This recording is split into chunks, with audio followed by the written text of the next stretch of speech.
Kia ora to our PSA whānau, ko Airini, roa Eileen, Kaveney, ahau. Ko Moana, Murray-McCaul, ahau. Aye.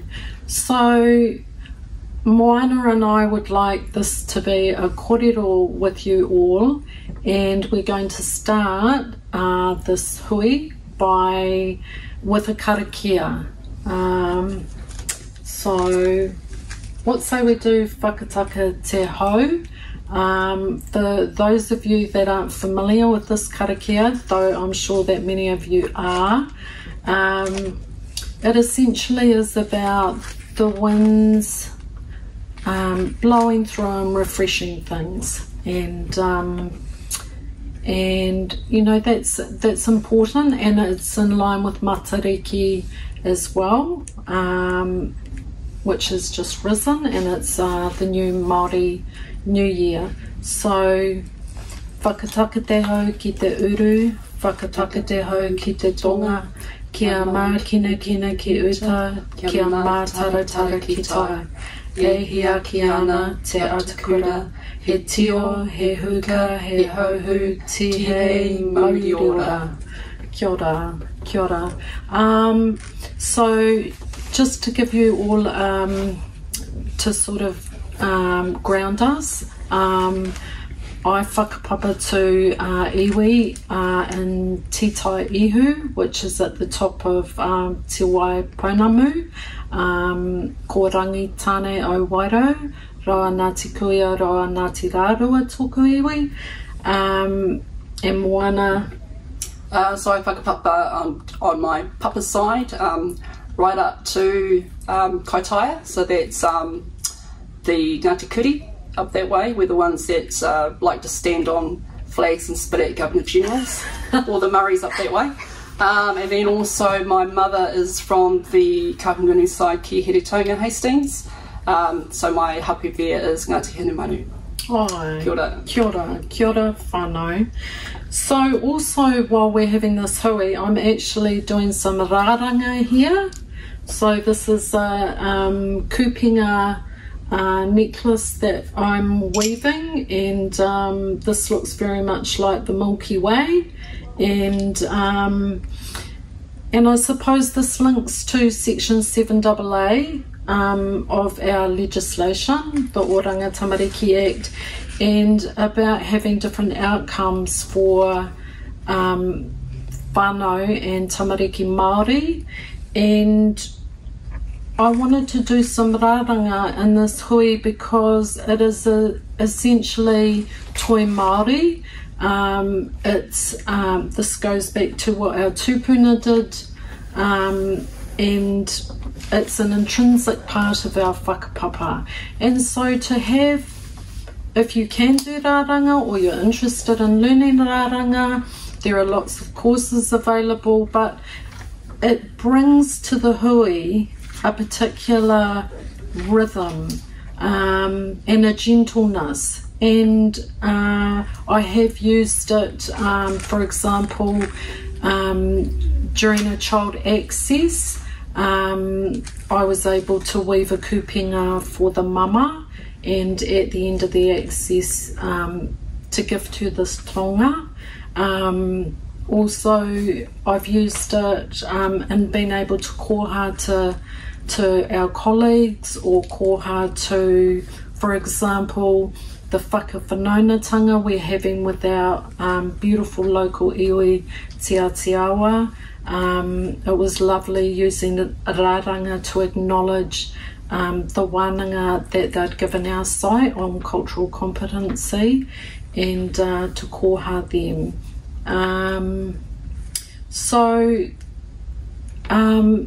Section 7AA at the moment is very much a hot Māori potato, some might say, and at our lower hut site, or Te Awa Kairangi, we have recently, the Māori practitioners and our Pacifica colleagues, Tongan and Samoan, have we've formed a rōpū to really honour Section 7AA and to see it for the tonga that it really is, and wanting to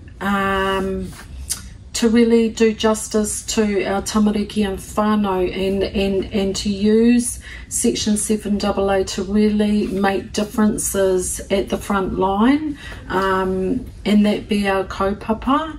So we're fortunate to have been able to have korero with our site manager, and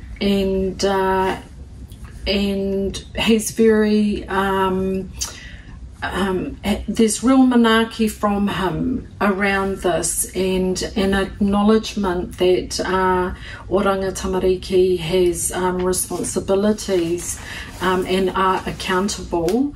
And so how that can look at the moment is we're having korero around for site staff, both in terms of how we're interacting with each other and also in our actual mahi or work that we do in our practice with tamariki and whānau daily.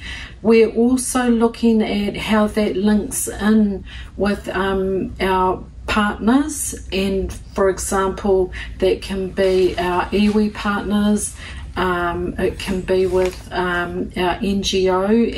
NGOs and even something, for example, in care and protection we have the Gateway Health Panel, and we had a wonderful example yesterday from a Māori social worker who was explaining that at the DHB the hospital were able to really use Section 7AA with the social worker and the hui for this Māori whānau involved the whānau actually attending and coming to the hospital, having a lot of manaaki, being explained this process of a top-to-toe health check for this tamariki that was involved with Oranga Tamariki.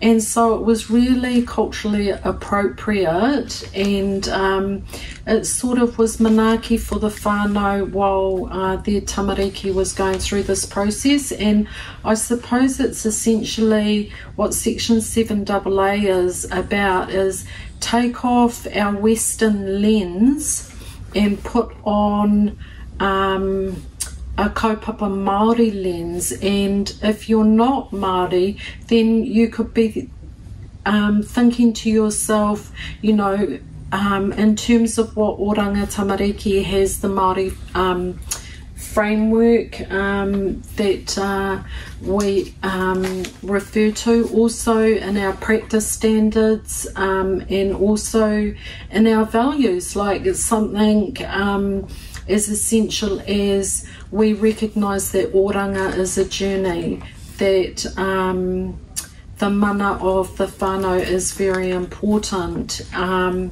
example of that in my practice was yesterday.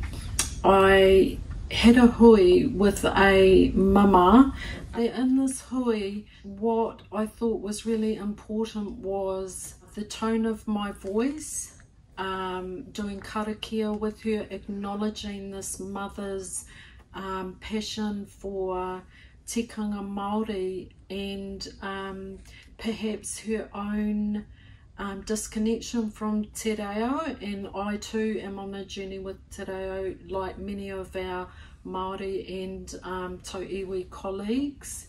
And so in this korero with this mother, that in an acknowledgement of tikanga, which was karakia, being very sensitive and gentle, you know, to really be careful of her mana and her whānau mana.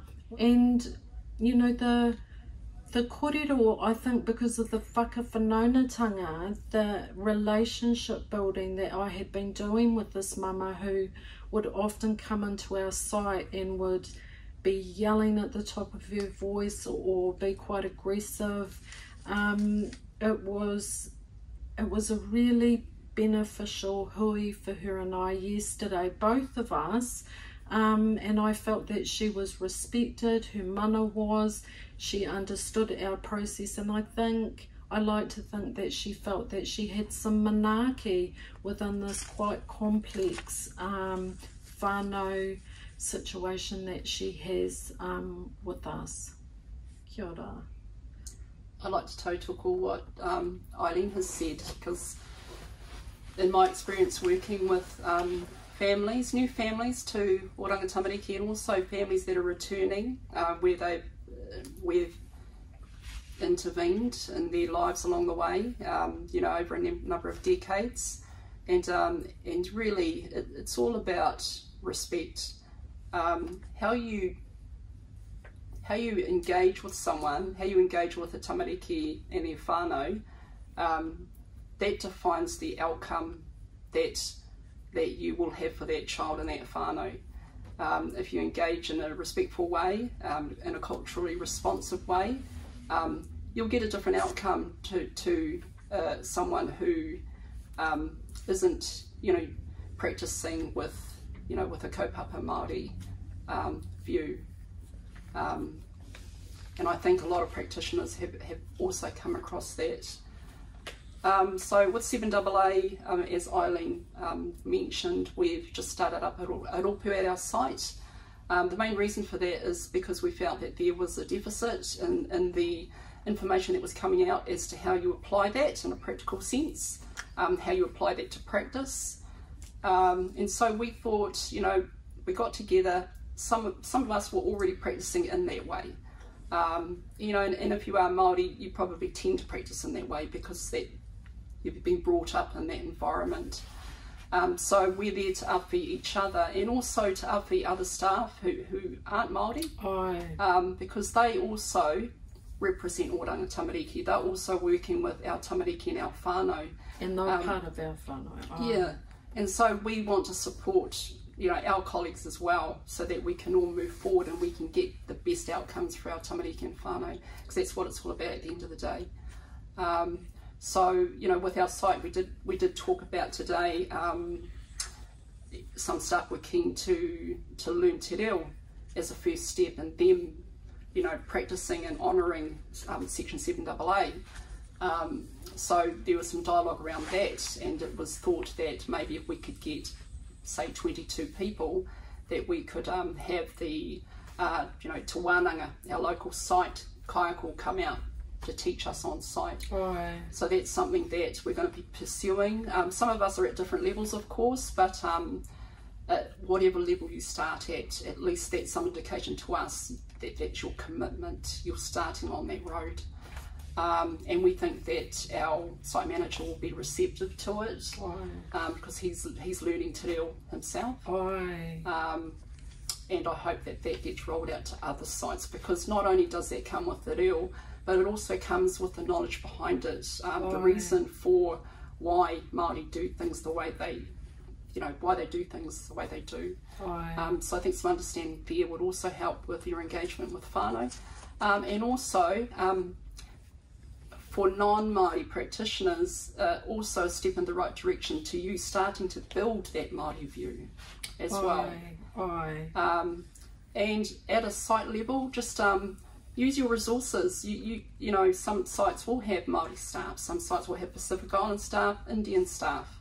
If you're dealing with Indian, Pacific Island Māori families, go to your colleagues if you're not sure about something. Because the worst thing that could happen is when you're putting out reports that you're spelling hapu names and iwi names incorrectly, and we've seen that. Also putting pepeha and whakapapa at the end of your court reports that aren't correct, because you haven't actually gone to the family to check that it is correct, or that the family want their pepeha in a court report. So it's all things like that where you can start by showing your commitment to 7AA. And actually that links to the korero I had with this mama yesterday. because we did have to talk about PPR and whakapapa, and our site does not have a kai whakahaere at this stage. However, we understand that Oranga Tamariki is committed to, around the country, every site having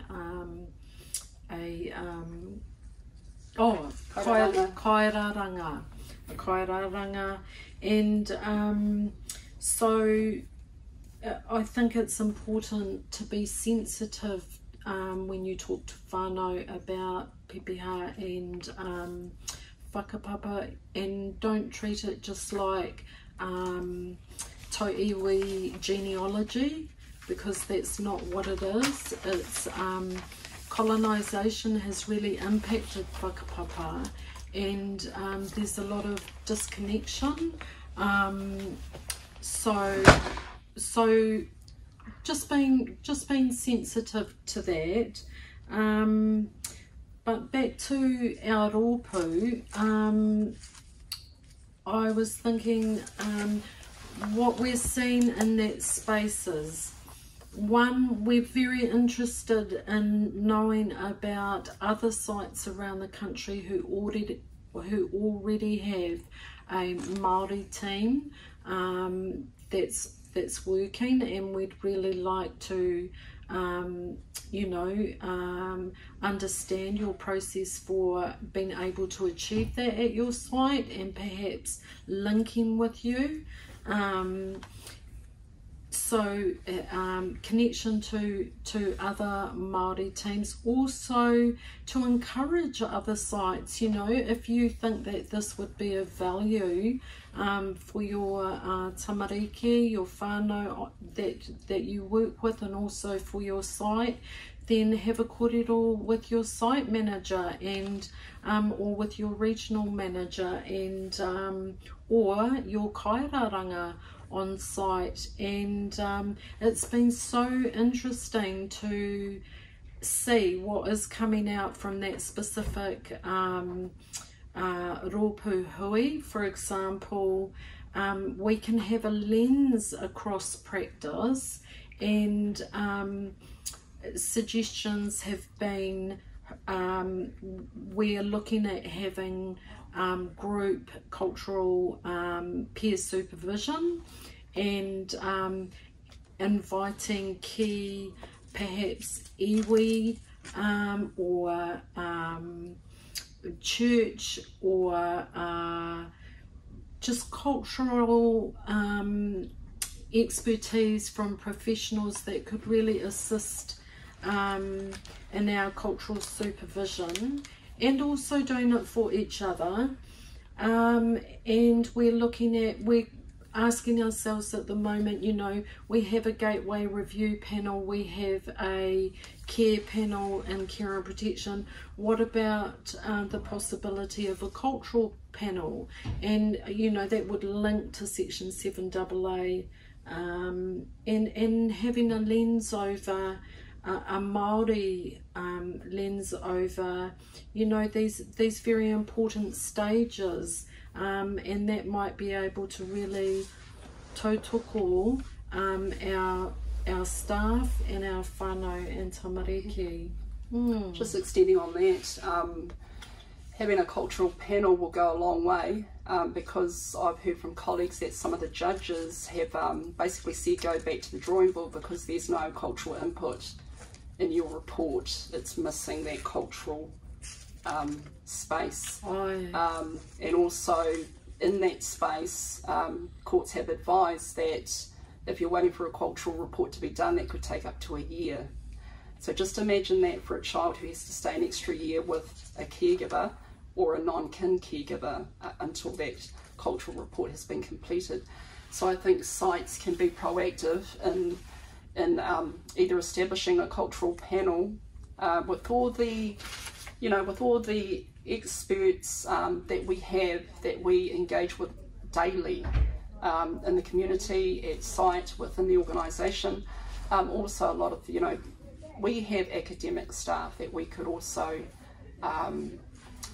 bring to site, especially for our rōpū. We've got some key names there, Māori leaders, who are experts in Indigenous practice, things like that, where we can bring them on board and say, hey, what do you think of this? So that you can have that cultural perspective in that report. But it's not just for the courts, it's for the family. It's all about getting the best outcome for this child, because tamariki, tamariki rangatahi that we work with, there's more to them than just, say, attachment. If you're doing a psychological report to 178, there's more to them than that. Their whole being is their culture, which sadly is lacking in a lot of 178 reports. So I think a cultural panel would be the way to go, that we could tap into. So whether there's cultural panels set up in different regions around the country for staff to utilise and work with. There's so many things that, Aotearoa is really excited, because another way that we can put the practical implementation of 7AA into our practices, so one of our GC coordinators, Youth Justice, so his idea was, how scouts have badges that you get for different activities and tasks that they complete. So his idea was that staff have a kete and they get a badge as recognition that they've been able to demonstrate, a task or something to do with Te Ao Māori. So that could be, you get a badge for being able to do an opening karakia and a closing karakia. You also get a badge for being able to say your pepeha. Things like that could get the ball rolling as to what the possibilities are. So that at the end of the day, when you are engaging with whānau and tamariki, you can stand your ground and say who you are and welcome people. And that will go a long way with a lot of families, especially families that we've been dealing with for decades. I think that's so important, how we begin and how we end each connection with tamariki and whānau is just so important. It sets the kaupapa, and I think of at our site how much we enjoy our tauiwi staff and our staff from other ethnicities, and I really want to encourage you all to have korero with your colleagues, or if you're shy or you're unsure, it's a learning journey for us all. So don't feel that you're on your own, and you can always connect with Moana and I do think that for the PSA and in the Rununga space, what we're really wanting is a clear voice from our Rununga leadership, which can really take section 7AA, and as we refer to section 7AA as te korowai o wairoatanga, which the PSA have recently referred to that as the jewel in the crown, and it is a korowai that can really awhi the whānau and the tamariki, and can really make outcomes very different for the whānau. Yeah, so like for instance, I've got a few new allocations at the handovers. The previous social workers have said, you've got your hands full, this family, but I actually look forward to meeting the family, because I actually want to hear their story, because I think that's really important, because sometimes when you just listen to what is on the family's mind, and then you can sort of work out what's probably gone wrong along the way as to why their engagement hasn't worked that well with us, or they don't trust Oranga Tamariki. So I think it's really important to hear that whānau voice first, so you've got a clear idea of what you're working with, and some of the obstacles that you've got to overcome to be able to then engage really well to get those meaningful outcomes. One of the challenges for our site staff, or for our Māori staff, is this concept of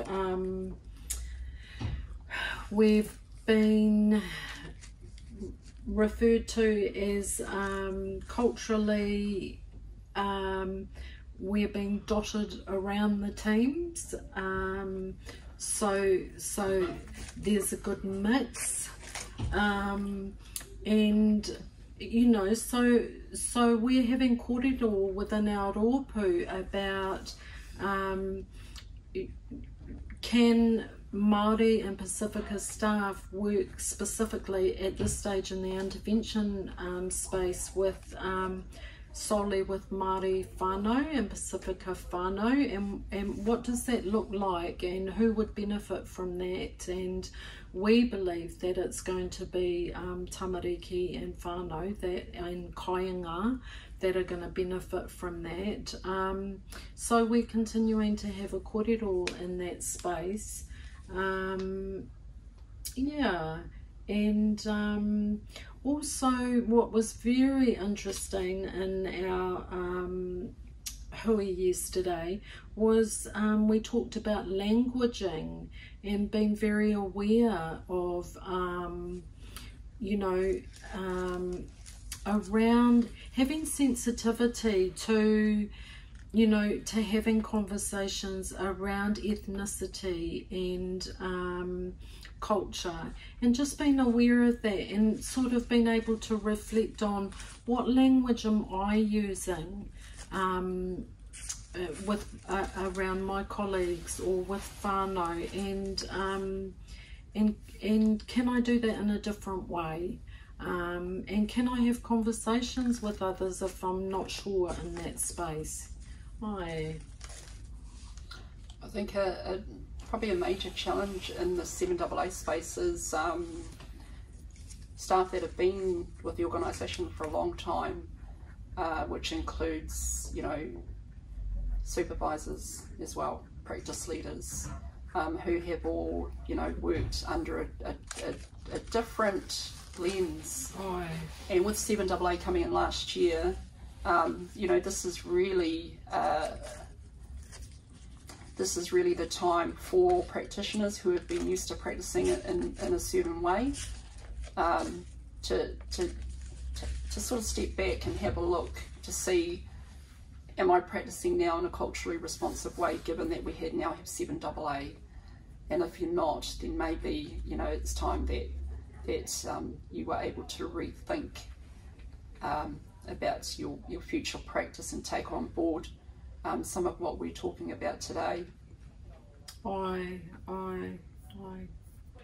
agree with that, and so it's been really good to have this hui with you all, and I have to say that in our working space, you know, I feel real manaaki and awhi from the PSA.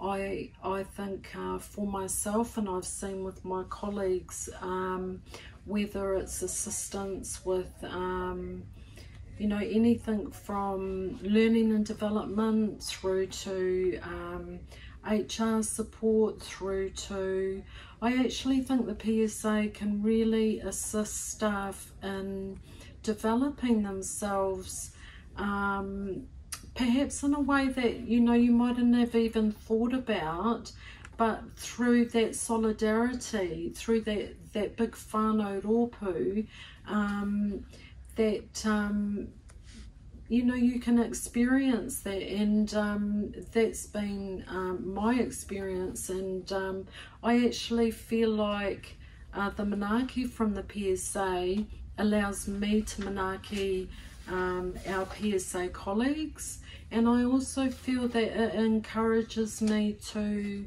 have courageous conversations, and to step out of the box and look at things differently, and yeah, that's exciting. And I'm just really happy to be the PSA National Delegate for the Wellington region. And you know, we've got some really good site delegates here in this part of the country. So, you know, talking from a general view now, I mean, if you're a PSA member and you need help, or you're not quite sure how to deal with a situation at work, go and see your delegate. Go and see your delegate. You need to share that with someone else. If you don't get satisfaction from your delegate, then go to your regional national delegate, which is me for Wellington area. You know, and I have advocated for, you know, for staff at sites around this region, because we're there for you. We're there to support you in your work, and also with you personally. Aye. So come and see us. Give us a call. Aye. So, just to close, what say we close with a waiata? Just, what about, well, I think very appropriately, puate atutu, you know, and Section 7AA, and it is about doing things differently. And so we can offer you all by closing with this, you know, very important waiata. Oranga Tamariki has a whakapapa back to this report from the late 80s that was the first ministerial committee review into government's really relationship with Māori in the workspace, and yeah, so we'll close with that. Okay. You start. Ana reina a kuringa, he ringa ringa mo, puau te atatu, pupuritia kia mo, he kai mahi mo, puau te atatu, ko te mana wanui, me te tūmana ko, kia ringa wawata, ato iwi e, pua te atatu. Kia ringa wawata, ato iwi e, pua te atatu. Kia ora. Kia ora. Ka kite.